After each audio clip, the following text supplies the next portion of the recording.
ಇವರಿಬ್ರು ಅಕ್ಕ ತಂಗಿಯರು. ಇಬ್ರು ಜೊತೆಯಾಗಿ ಬೆಳೆದವರು. ಬೆಳೆದಂತೆ ತಮ್ಮದೇ ಆದಂತಹ ಸಂಸಾರವನ್ನ ಕಟ್ಟಿಕೊಂಡಿದ್ರು. ಆದ್ರೆ ಸಂಸಾರದಲ್ಲಿ ಆದಂತಹ ಏರುಪೇರಿನಿಂದ ಗಂಡನನ್ನ ಬಿಟ್ಟು ಮತ್ತೊಂದು ಕಡೆ ವಾಸವಾಗಿದ್ರು. ಇವರಿಬ್ಬರ ನಡುವೆ ಅಕ್ರಮ ಸಂಬಂಧವೊಂದು ಅಡ್ಡಿಯಾಗಿ ಆ ಅಕ್ರಮ ಸಂಬಂಧಕ್ಕೆ ಅಡ್ಡಿ ಬರುತ್ತಿದ್ದಂತಹ ತಂಗಿಯ ಮಕ್ಕಳನ್ನೇ ಅಕ್ಕ ಬರ್ಬರವಾಗಿ ಕೊಲೆ ಮಾಡಿರುವಂತಹ ಘಟನೆಯೊಂದು ನಡೆದಿದೆ.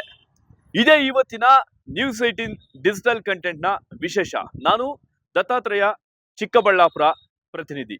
ನಿರ್ಭೀತ, ನಿಷ್ಪಕ್ಷಪಾತ, ವಿಶ್ವಾಸಾರ್ಹ ಸುದ್ದಿಗಳಿಗೆ ಮತ್ತೊಂದು ಹೆಸರಾಗಿರುವಂತ ನ್ಯೂಸ್ 18 ಕನ್ನಡ ಈಗ ಆಪ್ನಲ್ಲೂ ಲಭ್ಯವಿದೆ. ದಯವಿಟ್ಟು ಇಲ್ಲಿರುವ QR ಕೋಡ್ ಅನ್ನ ಸ್ಕ್ಯಾನ್ ಮಾಡಿಕೊಂಡು ಆಪ್ ಅನ್ನ ಡೌನ್ಲೋಡ್ ಮಾಡೋದಕ್ಕೆ ಮರಿಬೇಡಿ. ನಿಮ್ಮ ಬೆಂಬಲ ಹೀಗೆ ಸದಾ ನಮ್ಮೊಂದಿಗಿರಲಿ. ಧನ್ಯವಾದ. ಹೌದು, ತಂಗಿಯ ಮಕ್ಕಳು ಇಬ್ರು ಸಹ ಶಾಲೆಗೆ ಹೋಗಿ ಆಟ ಪಾಠ ಆಡಿಕೊಂಡು ಜೀವನ ನಡೆಸ್ತಾ ಇದ್ರು. ಇನ್ನು ಚಿಕ್ಕಬಳ್ಳಾಪುರ ತಾಲೂಕಿನ ಮುತಕದಹಳ್ಳಿಯ ನಿವಾಸಿ ಅನಿತಾ ಇಬ್ಬರು ಮಕ್ಕಳಿಗೆ ಜನ್ಮವನ್ನು ನೀಡಿದ್ರು. ಆದ್ರೆ ಗಂಡಂದಿನೊಂದಿಗೆ ಹೊಂದಾಣಿಕೆ ಇಲ್ಲದ ಹಿನ್ನೆಲೆ ಗಂಡನನ್ನ ತೊರೆದು ಅಕ್ಕ ಅಂಬಿಕಾಳ ಜೊತೆ ವಾಸವಾಗಿ ತೊಡಗಿದ್ಲು.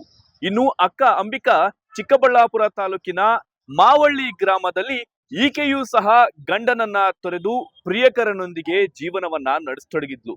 ಇನ್ನು ತಂಗಿಯೂ ಸಹ ಗಂಡನನ್ನ ತೊರೆದು ಅಕ್ಕನ ಮನೆಯಲ್ಲಿ ಸಂಸಾರ ಮಾಡ್ತಾ ಇದ್ರೆ, ಇದೇ ವೇಳೆ ಅಕ್ಕನ ಗಂಡ ತಂಗಿಗೆ ಪರಿಚಯವನ್ನ ಮಾಡಿಸಿದ್ದಾಳೆ.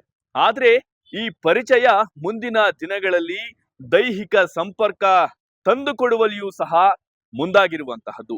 ಇದೇ ವಿಚಾರ ಈಗ ಅಕ್ಕ ತಂಗಿಯರ ಗಲಾಟೆಗೆ ಕಾರಣವಾಗಿದೆ. ಇನ್ನು ತನ್ನ ಪ್ರಿಯಕರ ತಂಗಿಯ ಜೊತೆಯೂ ಸಹ ದೈಹಿಕ ಸಂಪರ್ಕವನ್ನ ಪಡೆದುಕೊಳ್ಳುತ್ತಿದ್ದಾನೆ ಎಂದು ಭಾವಿಸಿರುವಂತಹ ಅಕ್ಕ ಅಂಬಿಕಾ ಹೇಗಾದ್ರೂ ಮಾಡಿ ತನ್ನ ತಂಗಿಯನ್ನ ಮುಗಿಸಲೇಬೇಕು ಅಂತ ಸ್ಕೆಚ್ ಮಾಡಿದ್ಲು.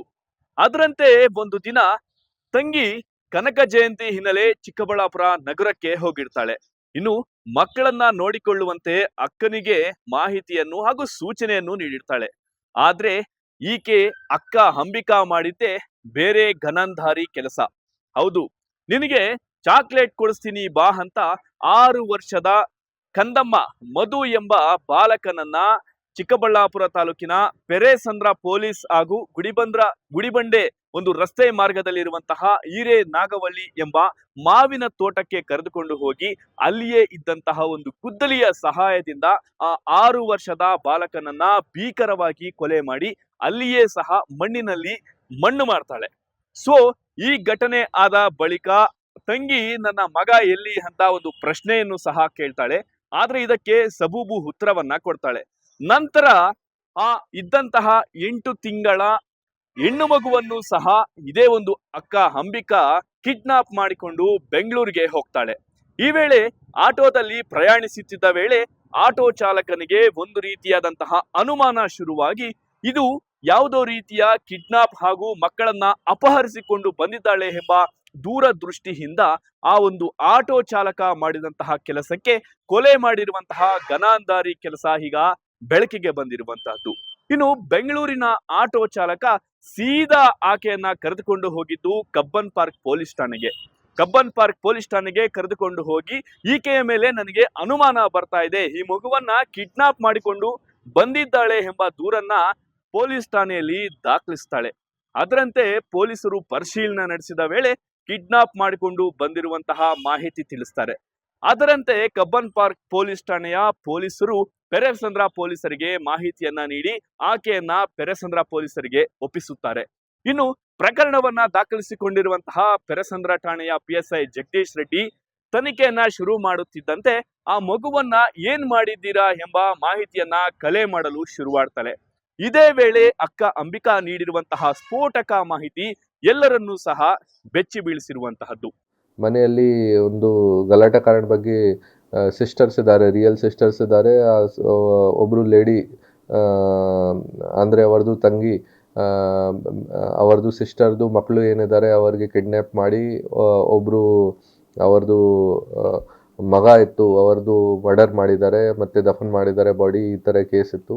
ಆ ಕೇಸಲ್ಲಿ ನಮ್ಮ ಪೊಲೀಸ್ ಚೆನ್ನಾಗಿ ಇನ್ವೆಸ್ಟಿಗೇಷನ್ ಮಾಡಿ ಚಾರ್ಜ್ ಶೀಟ್ ಮಾಡಿದ್ದಾರೆ. ಆಮೇಲೆ ಈಗ ರೀಸೆಂಟಾಗಿ ಕೋರ್ಟಿಂದ ಅವರಿಗೆ ಶಿಕ್ಷೆ ಕೂಡ ಆಗಿದೆ. ಈ ಕೇಸಲ್ಲಿ ಆರೋಪಿ ಅಂಬಿಕಾ ಅರೌಂಡ್ 30 ಇಯರ್ಸ್ ಇದೆ ಅವರದು. ಅವರು ದ್ವೇಷದಿಂದ ಸಿಸ್ಟರ್ ಮೇಲೆ ಎಲ್ಡರ್ ಸಿಸ್ಟರ್ ಮೇಲೆ ದ್ವೇಷದಿಂದ ಅವರದು ಮಕ್ಕಳಿಗೆ ಕಿಡ್ನ್ಯಾಪ್ ಮಾಡಿ ಒಬ್ಬರು ಸಣ್ಣ ಮಗು ಯಾರು ಇತ್ತು ಹೆಣ್ಮಗು ಅವರಿಗೆ ಮರ್ಡರ್ ಮಾಡಿ ದಫನ್ ಮಾಡಿದ್ದಾರೆ. ತನಗೆ ಇರುವಂತಹ ಪ್ರಿಯಕರನ ಜೊತೆ ತಂಗಿಯೂ ಸಹ ಅಕ್ರಮ ಸಂಬಂಧ ನಡೆಸ್ತಾ ಇರುವಂತಹ ಮಾಹಿತಿ ವಿಚಾರಕ್ಕೆ ಸಂಬಂಧಿಸಿದಂತೆ ನಾನು ನನ್ನ ತಂಗಿಯ ಮಗನನ್ನ ಕೊಲೆ ಮಾಡಿರುವುದಾಗಿ ತಪ್ಪನ್ನ ಒಪ್ಪಿಕೊಂಡಿದ್ದಾನೆ. ಇದೇ ಒಂದು ಘಟನೆ ನಡೆದಿರುವಂತಹದ್ದು 2023 ಡಿಸೆಂಬರ್ 1ರಂದು. ಈ ಒಂದು ಪ್ರಕರಣವನ್ನ ದಾಖಲಿಸಿಕೊಂಡಿದ್ದಂತಹ ಪೊಲೀಸರು ಆಕೆ ನೀಡಿದ ಮಾಹಿತಿಯಂತೆ ಹಿರೇನಾಗವಳ್ಳಿ ಬಳಿಯ ಮಾವಿನ ತೋಟಕ್ಕೆ ಭೇಟಿ ನೀಡಿ ಅಲ್ಲಿ ಪರಿಶೀಲನೆ ನಡೆಸಿದ ವೇಳೆ ಅಕ್ಕ ಅಂಬಿಕಾ ನೀಡಿದಂತಹ ಒಂದು ಮಾಹಿತಿ ಸ್ಪಷ್ಟವಾಗಿ ತಿಳಿದು ಬರುತ್ತದೆ. ಇದೇ ವೇಳೆ ದೋಷಾರೋಪಣಾ ಪಟ್ಟಿಯನ್ನ ಚಿಕ್ಕಬಳ್ಳಾಪುರ ನ್ಯಾಯಾಲಯಕ್ಕೆ ಸಲ್ಲಿಸಿದಂತಹ ಪೆರೇಸಂದ್ರ ಠಾಣೆಯ PSI ಜಗದೀಶ್ ರೆಡ್ಡಿ ನೇತೃತ್ವದಲ್ಲಿ ಈಗ ಕೊನೆಗೂ ಸಹ ನ್ಯಾಯ ಸಿಕ್ಕಿದಂತಾಗಿದೆ. ಇನ್ನು ಪೆರೇಸಂದ್ರ ಪೊಲೀಸರು ನೀಡಿರುವಂತಹ ದೋಷಾರೋಪಣಾ ಪಟ್ಟಿಯನ್ನ ತನಿಖೆ ಹಾಗೂ ಪ್ರಕರಣವನ್ನ ಕೈಗೆತ್ತಿಕೊಂಡಿರುವಂತಹ ಚಿಕ್ಕಬಳ್ಳಾಪುರ ನ್ಯಾಯಾಲಯವು ಈಗ ಅಕ್ಕ ಅಂಬಿಕೆಗೆ ಕಠಿಣ ಕಾರಾಗೃಹ ಶಿಕ್ಷೆಯನ್ನ ನೀಡಿರುವಂತಹದ್ದು. ಜೀವಾವಧಿ ಶಿಕ್ಷೆಯನ್ನ ನೀಡಿ 25,000 ದಂಡವನ್ನ ವಿಧಿಸಿರುವಂತಹದ್ದು. ಒಟ್ಟಾರೆ ಅಕ್ಕ ತಂಗಿಯರ ಬಾಂಧವ್ಯ ಎಂತಹದ್ದು ಅಂದ್ರೆ ತಮ್ಮ ಮಕ್ಕಳನ್ನು ಸಹ ತಂದೆ ತಾಯಿ ಅಂತೆ ನೋಡ್ಕೊಳ್ತಾರೆ ಎಂಬ ಭಾವನೆ ಇರ್ತದೆ. ಆದ್ರೆ ತಂಗಿಯ ಮಗಳನ್ನೇ ಅಕ್ಕ ಆಗಿ ಅಮ್ಮನಾಗಿ ನೋಡ್ಕೊಳ್ಬೇಕಾಗಿರುವಂತಹ ಅಂಬಿಕಾ ಮಕ್ಕಳಿಗೆ ಈಗ ಪಣ ತೊಟ್ಟು ಕೊಲೆ ಮಾಡಿರುವಂತಹದ್ದು ವಿಪರ್ಯಾಸವಾಗಿದೆ. ಆದ್ರೂ ಸಹ ಪೊಲೀಸರು ಈಗ ತನಿಖೆಯನ್ನ ಕೈಗೆತ್ತಿಕೊಂಡು ಕೊನೆಗೂ ಸಹ ಅಪರಾಧಿಗೆ ಶಿಕ್ಷೆ ನೀಡುವಲ್ಲಿ ಯಶಸ್ವಿಯಾಗಿದ್ದಾರೆ ಎನ್ನಬಹುದು. ಇದೇ ಇವತ್ತಿನ ನ್ಯೂಸ್ 18 ಡಿಜಿಟಲ್ ಕಂಟೆಂಟ್ ನ ವಿಶೇಷ. ನಾನು ದತ್ತಾತ್ರೇಯ, ಚಿಕ್ಕಬಳ್ಳಾಪುರ ಪ್ರತಿನಿಧಿ.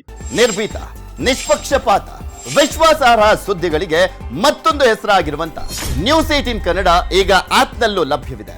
ದಯವಿಟ್ಟು ಇಲ್ಲಿರುವ QR ಕೋಡ್ ಅನ್ನ ಸ್ಕ್ಯಾನ್ ಮಾಡಿಕೊಂಡು ಆಪ್ ಅನ್ನ ಡೌನ್ಲೋಡ್ ಮಾಡೋದಕ್ಕೆ ಮರಿಬೇಡಿ. ನಿಮ್ಮ ಬೆಂಬಲ ಹೀಗೆ ಸದಾ ನಮ್ಮೊಂದಿಗಿರಲಿ. ಧನ್ಯವಾದ.